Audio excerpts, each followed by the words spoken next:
கேவலம் நாடாளுமன்றத்தில் வாசலில் வைத்து வெள்ளட் குண்டுகள் கொத்து குண்டுகளை உபயோகித்த இந்தியாவின் ஒரே கருப்பு ஆடு நரேந்திர மோடி மட்டும்தான். தன் சொந்த நாட்டு மக்களை நாடாளுமன்றத்தின் வாசலில் வைத்து 20 வயது 24 வயது இளைஞரின் மீது கொத்து குண்டுகளை பயன்படுத்துகிற அதிகாரத்தை இவர்களுக்கு யார் கொடுத்தது? தர்மேந்திர பிரதான் ராஜினாமா என்பது ஒரு பொருட்டே அல்ல மோடிக்கு. ஆனால் அது தர்மேந்திர பிரதான் ராஜினாமா அல்ல, மோடி என்ற மனிதனின் அகங்காரத்தின் வீழ்ச்சி. இந்திய ஜனநாயகத்துக்கு எதிரான பாசிசத்தின் அகங்காரத்திற்கு மாணவர்களால் கொடுக்கப்பட்ட வீழ்ச்சி அது. காஷ்மீரில் கடந்த ஆண்டு எப்படி இருந்ததோ அப்படித்தான் கடந்த 4 நாட்களும் டெல்லியிலே நாங்கள் இருந்தோம். 5 நாட்களாக நாடாளுமன்றத்தில் நெட்வொர்க் நிறுத்தப்பட்டது. இதை விட கேவலம் ஒரு ஜனநாயக நாட்டுக்கு உண்டா? நாடாளுமன்றத்தை கிடுகிடுக்க வைத்தார்கள் என்ற வார்த்தை இதுவரை நான் கேள்விதான் பட்டிருக்கேன். கண்ணுக்கு முன்னால் பார்த்தேன். நாடாளுமன்றத்தை கட்டி ஆளுவதாக நினைத்துக் கொண்டிருக்கிற மோடி அமித்ஷாவின் அதிகாரத்தை கிடுகிடுக்க வைத்தார்கள் இந்திய மாணவர்கள் 20ஆம் தேதி காலை 11 மணிக்கு. ட்ரம்பிடம் மட்டுமே மண்டியிட்டு பழகிய மோடியை இந்திய இளைஞர்களிடம் மண்டியிட வைத்த பெருமை உங்கள் அனைவருக்கும் சாரும். நாடே ஒரு மிகப்பெரிய வெற்றியை கொண்டாடி கொண்டிருக்கிறது. இது முழுமையான வெற்றியா என்ற கேள்விக்கு பின்னால் நிதானமாக பதில் சொல்லிக் கொள்ளலாம். ஆனால் இந்த வெற்றி எங்களுக்கான வெற்றி என்பதில் கொண்டாட ஒருவர் கூட தவறக்கூடாது. இந்த வெற்றிக்காக 14 ஆண்டுகள் இந்தியா காத்திருக்கிறது. இந்திய விவசாயிகள் போராடினார்கள். அவர்களுக்கு இந்த வெற்றியின் சுவை அவ்வளவு எளிதில் கிட்டவில்லை. தொழிலாளிகள் போராடினார்கள். அவர்களுக்கு இந்த வெற்றியின் சுவை அவ்வளவு எளிதில் கிட்டவில்லை. ஆயிரக்கணக்கான தேசிய இனங்கள் தங்கள் உரிமைகளுக்கு போராடியது. அவர்களுக்கு இந்த வெற்றி எளிதில் கிட்டவில்லை. அவர்களுக்கெல்லாம் எளிதில் கிட்டாத வெற்றியை மாணவர்களும் இளைஞர்களும் இன்றைக்கு எல்லோருக்குமான வெற்றியாக பெற்று பகிர்ந்து கொடுத்திருக்கிறீர்கள். சிஏஏக்கு எதிராக, எஸ்ஐஆருக்கு எதிராக, காஷ்மீர் உரிமை பருப்புக்கு எதிராக, விவசாயிகளின் கொடிய சட்டத்துக்கு எதிராக 100 நாள், 200 நாள், 300 நாள், 400 நாள் எல்லாம் போராட்டம் நடந்த பொழுது கிடைக்காத வெற்றியை 30 நாளில் சாதித்து காட்டிய பெருமை இந்திய மாணவர்களுக்கும் இந்தியாவின் இளைஞர்களுக்கும் உண்டு. அது மட்டுமல்ல, தன் வாழ்நாளில் ட்ரம்பிடம் மட்டுமே மண்டியிட்டு பழகிய மோடியை இந்திய இளைஞர்களிடம் மண்டியிட வைத்த பெருமை உங்கள் அனைவருக்கும் சாரும். இதுதான் முக்கியமானது. விவசாயிகளுக்கும் தொழிலாளிகளாலும் பல்வேறு மக்களாலும் கிடைக்காத வெற்றியை இந்தியாவுக்கு நீங்கள் பெற்றுக் கொடுத்திருக்கிறீர்கள். ஒரு சாதாரண விஷயம் அல்ல. இதற்கு பின்னால் இந்த 30 ஆண்டுகள் 30 நாட்கள் நடந்த பின்னணி, கடந்த 5 நாட்கள் டெல்லி அல்லோலப்பட்டுக் கொண்டிருக்கிறது.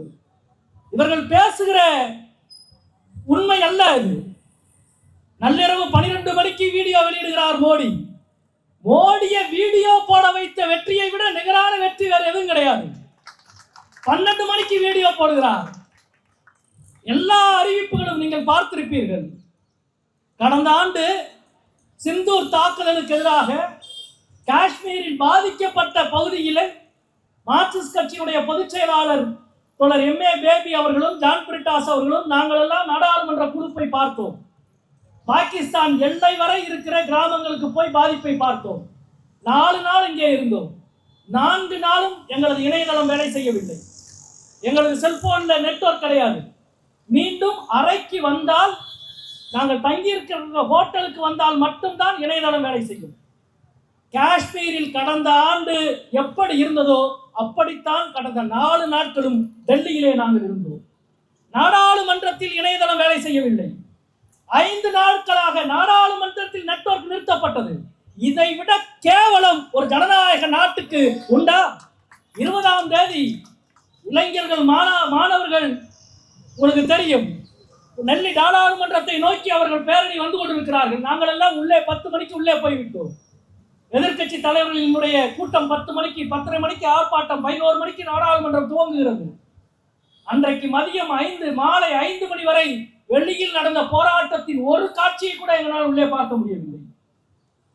140 கோடி மக்கள் இருக்கிற ஒரு நாட்டினுடைய ஜனநாயகத்தின் திருக்கோவில் என்று சொல்லப்படுகிற நாடாளுமன்றத்தில் மாலை 5 மணி வரை எந்த காணொலியும், வெளியிலே நிகழ்ந்த எந்த போராட்டத்தின் காணொலியும் எங்களால் பார்க்க முடியவில்லை. நேற்றைக்கு முன்தினம்தான் அதிகாரப்பூர்வமாக அரசின் சார்பில் அறிவிப்பு வந்தது. ஜந்தர் மந்தரிலே துவங்கி 1.5 கிலோமீட்டர் தூரம் இணையதளத்தை நாங்கள் முடக்கி வைத்திருக்கிறோம் என்று. அது உண்மை அல்ல. நேற்றைக்கு நான் டெல்லி விமான நிலையம் வருகிறேன். விமான நிலையம் வரும் வரை இணையதளம் வேலை செய்யவில்லை. 1 கிலோமீட்டர்ல 6 கிலோமீட்டர் 7 கிலோமீட்டர் சுற்றளவுக்கு இணையதளம் முடக்கப்பட்டது.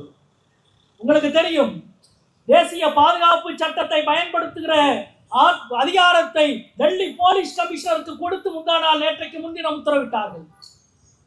அந்த பகுதி சுற்றிலும் இருக்கிற உணவு கடைகள் அனைத்தையும் மாலை 6 மணியோடு மூட வேண்டும் என்று உத்தரவிட்டார்கள்.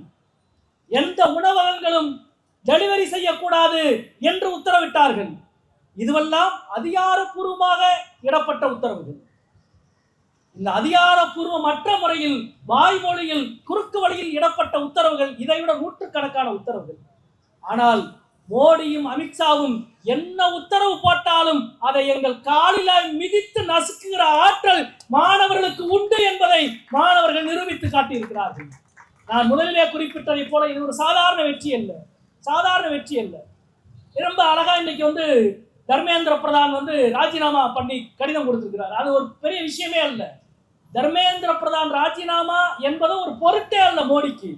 ஆனால் அது தர்மேந்திர பிரதான் ராஜினாமா அல்ல, மோடி என்ற மனிதனின் அகங்காரத்தின் வீழ்ச்சி. இந்திய ஜனநாயகத்துக்கு எதிரான பாசிசத்தின் அகங்காரத்திற்கு மாணவர்களால் கொடுக்கப்பட்ட வீழ்ச்சி அது. அந்த வீழ்ச்சியின் பொழுதும் கூட ஒரு கடிதம் எழுதியிருக்கிறார். அவர் என்ன கடிதம் எழுதியிருக்கிறார்னா, போராட்டத்தில் அந்நிய சக்திகள் உள்ளே நுழைந்து விடக்கூடாது, இந்திய இளைஞர்களை அந்நிய சக்திகள் கைப்பற்றி விடக்கூடாது என்று எழுதியிருக்கிறார். இதைத்தான் முதல் நாள் இருந்து சொல்றாங்க. இதைத்தான் 8 வருஷமா 10 வருஷமா 12 வருஷமா சொல்றாங்க. யாரெல்லாம் மோடி அரசுக்கு எதிராக போராடுவார்களோ அவர்கள் மீதெல்லாம் குத்தப்படுகிற முத்திரை என்ன? இவர்கள் அந்நிய கைக்கூலிகள், அந்நிய நாட்டு சக்திகள், CIA ஏஜென்ட்டுகள், பாகிஸ்தானின் உளவாளிகள் அல்லது நகர்ப்புற நக்சலைட்டுகள். இதெல்லாம் அவர்கள் கொடுத்திருக்கிற டேக்லைன், இதெல்லாம் கொடுத்த முத்திரை. எல்லா முத்திரையும் பார்த்து விட்டு தான் வந்தார்கள். இந்த போராட்டத்தின் பொழுது ஒரு நாள் அழகாக பேசினார், ஒரு வார்த்தை சொன்னார். அபிஜித் திக்கேனுடைய வார்த்தை உங்களுக்கு தெரியும், கரப்பான்பூச்சி ஜனதா கட்சியினுடைய தலைவர். எனது பெயர் அபிஜித்தாக இல்லாமல் எனது பெயர் காளிக்காக இருந்திருந்தால் நான் இந்நேரம் சிறைச்சாலையில் இருந்திருப்பேன் என்று சொன்னார்.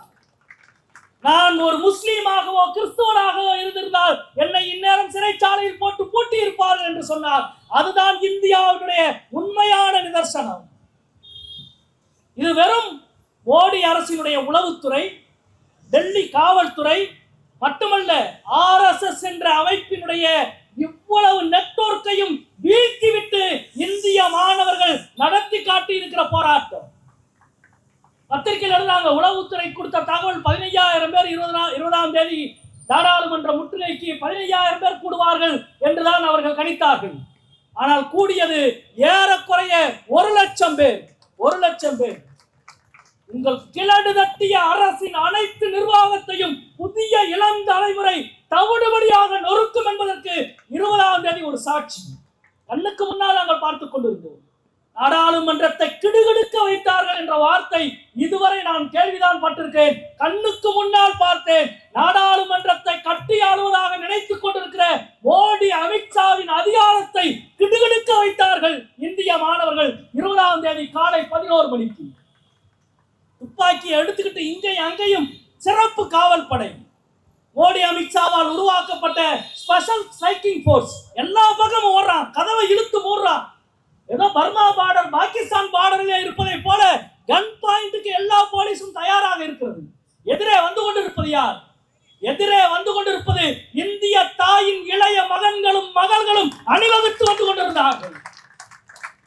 கேவலம் நாடாளுமன்றத்தில் வாசலில் வைத்து வெள்ளட் குண்டுகள் கொத்து குண்டுகளை உபயோகித்த இந்தியாவின் ஒரே கருப்பு ஆடு நரேந்திர மோடி மட்டும்தான்.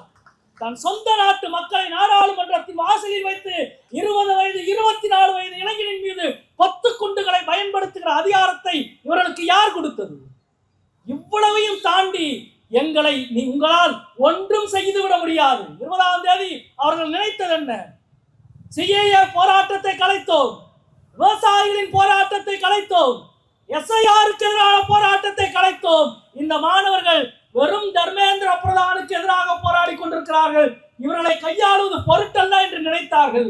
ஆனால் 20ஆம் தேதி பகலில் கூடிய கூட்டத்தை விட 20ஆம் தேதி இரவும் 21ஆம் தேதியும் கூடிய கூட்டம் அதிகம். லத்தியையும் கண்ணீர் புகையையும் வெள்ளக்குண்டுகளையும் பார்த்து போன தலைமுறை கிழடு தட்டி போன சிந்தனையாளர்கள் பயப்படுவார்கள். இளம் ரத்தம் பகையை பார்த்து வீறு கொண்டு எழும். அதுதான் உலகம் முழுக்க நடக்கிற உண்மை. அதிகாரம் உனக்குத்தான் பெரிய விஷயம். இந்த 5 நாள் நாடாளுமன்றத்திலே அதே கட்டடத்துக்குள் இருக்கிற மோடி தனது முகத்தை ஏன் வெளியே காட்டவில்லை? போராடி கொண்டிருக்கிற மாணவர்களை பார்த்து பேசலாம். இங்கே அன்புக்குரிய தோழன் சொன்னதை போல 5 நாட்கள் நாடாளுமன்றத்தில் ஒத்திவைப்பு தீர்மானத்தை கொண்டு வந்திருக்கிறோம். 5 நாட்கள் நாடாளுமன்றத்தில் மாணவர் போராட்டத்திற்காக 5 நாளும் தொடர்ந்து ஒத்திவைப்பு தீர்மானத்தை தாக்கல் செய்த எம்பி என்ற முறையில் நெஞ்சம் நிமிர்த்தி இங்கே வந்து நான் நின்று கொண்டிருக்கின்றேன். வந்து பதில் சொல். வேறு எந்த அஜெண்டாவும் கிடையாது, அரசியல் மாச்சரியங்கள் கிடையாது. போராடி கொண்டிருக்கிறது மார்க்சிஸ்ட் கட்சியினுடைய ஊழியர்கள் மட்டும் கிடையாது, இந்தியாவினுடைய ஜனநாயகத்தை காக்கிற புதிய தலைமுறையின் இளம் சக்தி போராடுகிறது. அவற்றின் கையை இறுகப்பட்ட வேண்டிய கடமை எனக்கு உண்டு. வெள்ளக்குண்டை நீ வீசினால் அதற்கு எதிராக நெஞ்சம் நிமிர்த்த வேண்டிய கடமை எங்களுக்கு உண்டு. எனவே தான் இந்த போராட்டத்தை எதுவும் செய்ய முடியவில்லை. இவர்களுக்கு ஆதரவாக நாடாளுமன்றத்தில் உள்ளேயும் வெளியேயும் போராடினோம். உங்களுக்கு தெரியும், நேற்றைக்கு முன்தினம் இரவு ஜந்தர் மந்தரில் மிகப்பெரிய பயங்கரவாதத்தை கட்டவிழ்த்து விட இவர்கள் தயாராக இருந்தார்கள். ஆனால் அதற்கு எதிராக நாட்டையே விழிப்படைய வைக்கிற பெரும் பொறுப்பு எங்களுக்கு உண்டு என்று எதிர்கட்சியினுடைய 200க்கும் மேற்பட்ட எம்பிக்கள், இந்தியா கூட்டணியுடைய 200க்கும் மேற்பட்ட எம்பிக்கள் செயல்பட்டோம். இந்தியா கேட்டை நோக்கி நாங்கள் போகிறோம் என்று சொன்ன பொழுது அமித்ஷாவுடைய போலீஸ் அனுமதிக்கவில்லை. சரி, வேற வழி இல்லை. காந்தி சுட்டுக் கொல்லப்பட்ட காந்தி சுமதி என்று சொல்லப்படுகிற பழைய பிர்லா மாளிகையை நோக்கி நாங்கள் செல்வோம் என்று சொன்ன பொழுது அதையும் அவர்கள் அனுமதிக்கவில்லை. நீ என்ன வேணாலும் பரவாயில்லை, எங்களை தடுக்க முடியாது, நாங்கள் பொய்யே தீர்வோம் என்று 6 மணிக்கு புறப்பட்டு 8:30 மணிக்குத்தான் 1.5 கிலோமீட்டர் தூரத்துக்கு நாங்கள் போனோம். நண்பர்களே, ரொம்ப அதிர்ச்சி என்னன்னா, இந்த 1.5 கிலோமீட்டர் தூரம் வரை இந்த நாட்டினுடைய எதிர்கட்சி தலைவர் வீடு, மக்களவையினுடைய எதிர்கட்சி தலைவர் ராகுல் காந்தியினுடைய வீடு, அது பிரதமர் மோடியின் வீட்டுக்கு அடுத்த வீடு, ஒரே தெருவினுடைய அடுத்த எதிர்த்தரப்பில் இருக்கிற வீடு. அந்த வீட்டிலே இருந்து அண்ணல் காந்தி படுகொலை செய்யப்பட்ட இடம் அதிகபட்சம் ஒரு 1.5-2 கிலோமீட்டர் தூரம் இருக்கும். இந்த 2 கிலோமீட்டர் தூரத்தில் வரை எவ்வளவு போலீஸை நிறுத்திருப்பாங்கன்னு நினைக்கிறீங்க? ஏறக்குறைய இந்த 2 கிலோமீட்டர் தூரம் வரை நிறுத்தப்பட்ட போலீஸ் மட்டும் சுமார் 10,000 பேர் இருப்பாங்க.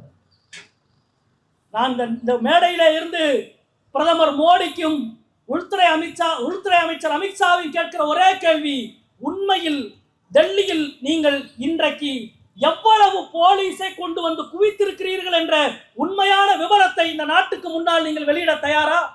நீங்கள் எவ்வளவு பெரிய கோழைகள் என்பதை எடுத்து காட்ட அந்த ஒரு புள்ளி விவரம் போதும். இந்தியாவின் வட மாநிலங்கள் எல்லாவற்றிலும் இருந்து, எல்லைப்புற மாநிலங்கள் எல்லாவற்றிலும் இருந்து பாதுகாப்பு படையை, சிறப்பு காவல் படையை, எல்லை காவல் படையை அனைத்தையும் கொண்டு வந்து டெல்லியிலே குவித்திருக்கிறார்கள். எத்தனை லட்சம் போலீஸ் என்று தெரியாது. 1 கிலோமீட்டர் ஆள் நடமாட்டமே இல்லாத சாலை, 240 எம்பிக்கள் மட்டும் போகிறோம். ஆனால் 10,000 போலீஸ் குவிக்கப்பட்டிருக்கிறார்கள். ஏறக்குறைய காந்தி சமாதி, காந்தியினுடைய சுட்டுக் கொல்லப்பட்ட காந்தி ஸ்மிருதி இடத்தை உள்ளே போக முடியவில்லை. பேரிகேட்டை அடித்து தூக்கி எறிந்து விட்டு தான் உள்ளே போகணும். அநேகமாக எனக்கு தெரிந்து காயப்படாத எம்பிக்கள் யாருமே இல்லை எதிர்கட்சி வரிசையில். எல்லா எம்பிக்களும் காயப்பட்டிருக்கிறோம். எவ்வளவு கொடிய ஒரு அடக்குமுறை! நீ நாடாளுமன்றம் நடந்து கொண்டிருக்கிற பொழுது நாடாளுமன்ற உறுப்பினர்களே இப்படித்தான் மோடி அரசு கையாளும் என்றால் இளைஞர்களை, மாணவர்களை எப்படி கையாளுவார்கள் என்பதை சொல்லி தெரிய வேண்டியதில்லை. நாங்கள் மிக தெளிவாக சொல்லிவிட்டோம். இந்த அநீதிக்கு நீதி கிடைக்கும் வரை, தர்மேந்திர பிரதான் பதவி விலகும் வரை, போராடுகிற மாணவர்களின் கோரிக்கை ஏற்கப்படும் வரை நாடாளுமன்றத்தை நடத்த முடியும் என்பதை கனவில் கூட உங்களால் நினைத்து பார்க்க முடியாது என்பதை நேருக்கு நேராக சொல்லியிருக்கிறோம். இது ஒரு டெல்லி மட்டுமல்ல, இந்தியா முழுவதும் பற்றி எறிகிற போராட்டம். வெறும் நீட்டினுடைய வினாத்தால் கசிவு மட்டுமல்ல, நீட்டின் வினாத்தால் கசிவு மட்டுமல்ல, இந்திய சமூகத்தை பற்றி உலுக்கிக் கொண்டிருக்கிற வேலையின்மை என்ற மிகப்பெரிய பிரச்சனை, இந்தியாவில் வெறுப்பை மட்டுமே கக்க தெரிந்த மோடி அமித்ஷா அரசினுடைய நிர்வாகத்துக்கு எதிரான கோபம், ஆற்றாமை, இது எல்லாம் சேர்ந்துதான் இங்கே வெடித்துக் கொண்டிருக்கிறது. பற்ற வைத்தது இன்றைக்கு கரப்பான் பூச்சி கட்சியாக இருக்கலாம், இந்த மிகப்பெரிய ஒருங்கிணைப்பை அவர்கள் செய்து கொண்டிருக்கலாம். ஆனால் இவை எல்லாவற்றிலும் இந்திய இளைஞர்கள் மோடி அமித்ஷாவின் மீதான இந்த அரசின் மீதான வஞ்சகத்துக்கு எதிராக இன்றைக்கு திரண்டிருக்கிறார்கள். வெறுப்புக்கு காலம் முழுவதும் வெறுப்பை மட்டுமே கக்க தெரிந்த ஒரு நிர்வாகத்துக்கு எதிராக நேசத்தையும் ஒற்றுமையையும் உயர்த்தி பிடிக்கிற கூட்டமாக இளைஞர்கள் மாணவர்கள் கூட்டம் இருக்கிறது. இந்த கூட்டத்தினுடைய வெற்றி மிக உயரமானது. கொள்கைகள் இங்கே கூட பலர் விவாதித்துக் கொண்டிருக்கிறார்கள். நீட் முறைகேட்டுக்கு எதிரான போராட்டமா அல்லது நீட் என்ற முறையே கேடு விளைவிப்பது அதை நீக்குவதற்கு எதிரான போராட்டமா என்று எல்லா கோரிக்கையும் ஒன்றிணையட்டும். இங்கே ஒவ்வொன்றுக்கும் ஒரு படிக்கட்டு இருக்கிறது. ஒரு படியில் ஏறித்தான் அடுத்த படிக்கு போக முடியும். கோரிக்கைகளை விட முக்கியம் வென்றெடுக்க முடியும் என்ற நம்பிக்கையும் அதற்காக வெளிப்படுத்துகிற சினமும் தான். இந்த சினத்தை இழக்காத வரை கோரிக்கைகளை ஒருபோதும் நாம் இழக்க மாட்டோம். நண்பர்களை, மிக முக்கியமானது, இன்றைக்கு டெல்லியிலும் சரி இந்தியா முழுவதும் இவ்வளவு பெரிய ஆவேசம், குறிப்பாக தமிழ்நாட்டில். மரியாதைக்குரிய அபிதேக் அவர்களை பார்த்து விட்டு கீழே இறங்குகிறேன். அனிதாவுடைய சகோதரர் மணிரத்னம் வந்து நின்று கொண்டிருக்கிறார். அவருடைய கரத்தை இழுக்கப்பட்டினேன். டெல்லிக்கு வழிகாட்டுகிற மாநிலம், வழிகாட்டிய மாநிலம் தமிழ்நாடு. நீட் முழுமுற்றாக ஒழிக்கப்பட வேண்டும். தமிழ்நாட்டில் நீட்டுக்கான விதிவிலக்கு தமிழ்நாடு மாநிலத்துக்கு வழங்கப்பட வேண்டும் என்று சட்டமன்ற தீர்மானத்தை மீண்டும் இங்கே உயிர்ப்பிக்க வேண்டும். அதை ஒன்றிய அரசு நடைமுறைப்படுத்த வேண்டும். வினாத்தால் கசிவு கடந்த 12 ஆண்டுகளில் 152 முறை வினாத்தால் கசிவு நடந்திருக்கிறது. ஏறக்குறைய டெல்லியை ஆட்டி படைக்கிற கும்பலாக இன்றைக்கு கோச்சிங் மாஃபியாக்கள் உருவாகி இருக்கிறார்கள். இதே இன்றைக்கு ராஜினாமா செய்திருக்கிற இதே தர்மேந்திர பிரதான் என்ன சொன்னார்? கொஸ்டின் லீக்காகவே இல்லை, வினாத்தால் கசியவே இல்லை என்று சொன்னார். பல வட இந்திய மாணவர்கள் வினாத்தால் கசித்ததை தங்கள் சோசியல் மீடியாக்களிலே பரப்பினார்கள். ராஜஸ்தான் மாநில அரசு அதற்கு எதிராக வழக்கை பதிவு செய்தது. அதற்கு பிறகுதான் உச்ச நீதிமன்றத்தில் வேறு வழி இல்லாமல் வினாத்தால் கசிந்தது என்ற உண்மையை NTA நேஷனல் தேர்வு முகமை ஒத்திக்கொண்டது. உச்ச நீதிமன்ற நீதிபதிகள் நாக்கை பிடுங்குவதை போல கேட்டார்கள். இன்றைக்கு நாம் கேட்பதெல்லாம் சும்மா சாதாரண வார்த்தை. உச்ச நீதிமன்ற நீதிபதிகள், உங்களுக்கு தெரியும், கடந்த கால தவறுகளில் இருந்து நீங்கள் பாடம் கற்றுக்கொள்ளவே மாட்டீர்களா, திருந்தவே மாட்டீர்களா என்று உச்ச நீதிமன்ற நீதிபதிகள் தேசிய தேர்வு முகமையை பார்த்து கேட்டார்கள். அதற்கு பிறகு தேசிய தேர்வு முகமை நாங்கள் மறு தேர்வு வைக்கிறோம் என்று சொல்லி அதில் எவ்வளவு திருட்டுத்தனத்தை செய்தார்கள் என்பதெல்லாம் நாங்கள் தொடர்ந்து வெளிக்காட்டிக் கொண்டிருக்கிறோம். நண்பர்களே, இன்றைக்கு கல்வி அமைச்சர் தர்மேந்திர பிரதான் ராஜினாமா செய்திருக்கிறார், வரவேற்கிறோம். இந்த வெற்றி இந்திய மாணவர்கள் இளைஞர்களுக்கு கிடைத்த ஒரு மகத்தான வெற்றி. நான் இப்பொழுது மதியம் போய் நம்முடைய அரசு மருத்துவமனையில் அன்பிற்குரிய DYFI SFI தலைவர்கள் அமர்நீதியையும் விக்னேஷையும் பார்த்து விட்டு வருகிறேன். அதே போல மதுரையில் பல தோழர்கள் இதே போல அடி வாங்கியிருக்கிறார்கள் காவல்துறையால். ஈரோட்டில் மதுரை காமராசர் பல்கலைக்கழகத்தில் பல்கலைக்கழக வகுப்பு நடந்து கொண்டிருக்கிற பொழுது பிரிவென்ட் அரெஸ்ட் என்று சொல்லி காவல்துறை டிபார்ட்மெண்ட்டுக்குள்ள போய் SFI தலைவர் டேவிட்டையும் டீலனையும் செயலாளர் 2 பேர்த்தையும் உங்களை கைது பண்றோம் என்று சொல்லி கூப்பிடுகிறார்கள். எனக்கு தெரிஞ்சு கடந்த 20 வருஷமா இப்படி ஒரு சம்பவமே நடக்கல. கல்லூரி நடந்து கொண்டிருக்கிற பொழுது முன் கைது என்று பிரிவென்ட் அரெஸ்ட் என்று டிபார்ட்மெண்ட்டுக்குள்ள போய் கைது செய்கிற அளவுக்கு தமிழ்நாடு காவல்துறை ஏன் இவ்வளவு பதட்டத்தோடு இருக்கிறீர்கள்? புரியவில்லை. மோடி அரசு, மோடியின் காவல்துறை அங்கே செய்வது எங்களுக்கு புரிகிறது. இங்கே நியாயமாக போராடுகிற மாணவர்களுக்கு இடம் ஒதுக்கி கொடுத்து பாதுகாப்பு கொடுக்க வேண்டியதுதான் காவல்துறையினுடைய வேலை. உங்கள் வேலை அத்துமீறினால் அதற்கு எதிராக குரல் கொடுக்கவும், அந்த இடத்தில் மீண்டும் கொண்டு போய் நிறுத்தவும், அதற்கான நியாயத்தை பெறவும் SFI DYFI ஒருபோதும் தயங்காது.